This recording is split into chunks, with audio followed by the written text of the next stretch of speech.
அனைவருக்கும் வணக்கம். இன்றைக்கி நாம் ஒரு முக்கியமான இடத்துக்கு போக போகிறோம். பொதுவாக நமக்கு உடம்பு சரியில்லைன்னா நம்ம எங்கே போவோம்?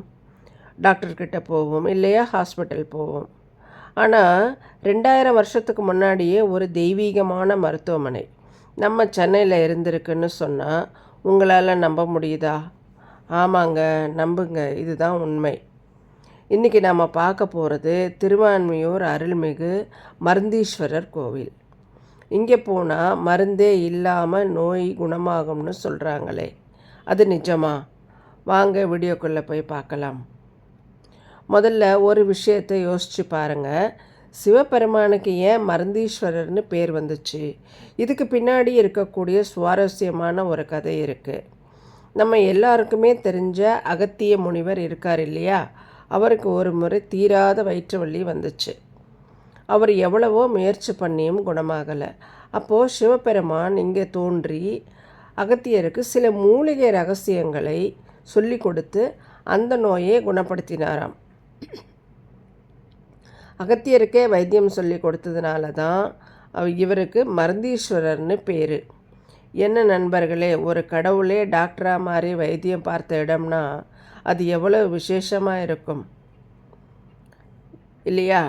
சரி, இந்த ஊருக்கு ஏன் திருவான்மியூர் பேர் வந்துச்சு அதை பார்ப்போம்.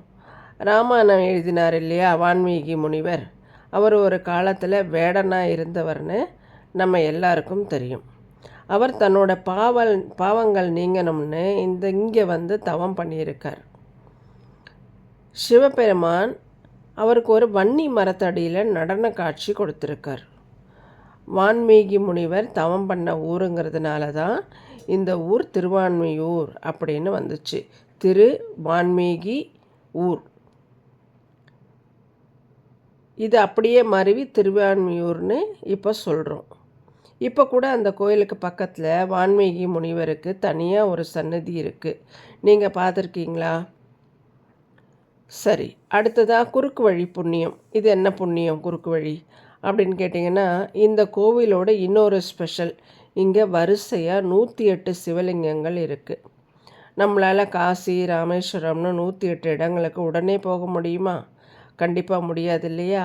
ஆனால் முன்னோர்கள் என்ன சொல்கிறாங்கன்னா, இந்த ஒரு கோவிலுக்கு வந்து இங்கே இருக்கிற 108 லிங்கங்களையும் நீங்கள் தரிசனம் பண்ணாலே இந்தியாவில் இருக்கிற எல்லா முக்கியமான சிவத்தலங்களுக்கும் போயிட்டு வந்த புண்ணியம் உங்களுக்கு கிடச்சிருமா?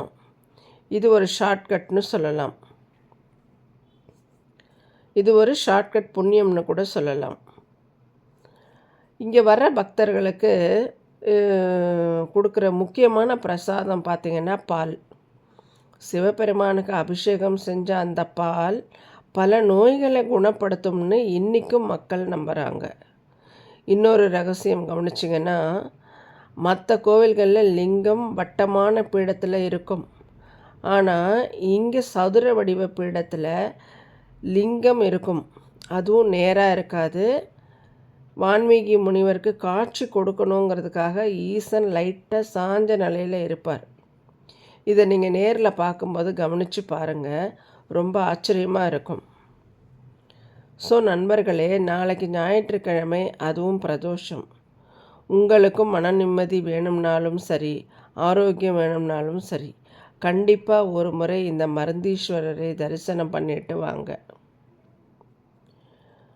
உங்களில் எத்தனை பேர் இந்த கோவிலுக்கு போயிருக்கீங்க? அங்கே உங்களுக்கு நடந்த அனுபவங்கள் என்ன? அதை மறக்காமல் கீழே கமெண்ட்டில் சொல்லுங்கள். இந்த தகவல் உங்களுக்கு பிடித்திருந்தால் லைக் பண்ணுங்கள், உங்கள் ஃப்ரெண்ட்ஸுக்கும் ஷேர் பண்ணுங்கள். நண்பர்களே, ஒரு முக்கியமான அன்பான வேண்டுகோள். நண்பர்களே, வாரம் ஒரு கோயிலை பற்றி நாம் இந்த பதிவில் பார்த்துட்டு வரோம். இதில் உங்களுக்கு எந்த கோயில் பற்றியாவது தெரிஞ்சுக்கணும் அப்படின்னா இந்த கமெண்ட்டில் நீங்கள் சொல்லுங்கள். அதற்கு அடுத்த வாரம் உங்களுக்காக அந்த கோவில் சிறப்புகள் பற்றி ஒளிபரப்பாகும். நண்பர்களே, இந்த பதிவில் நம்ம சேனலுக்கு சப்ஸ்கிரைப் பண்ண மறக்காதீங்க. நாளை காலையில் சூப்பர் ஷார்ட்ஸ் வீடியோவில் உங்களை மீண்டும் சந்திக்கிறேன். நன்றி. ஓம் நம சிவாய.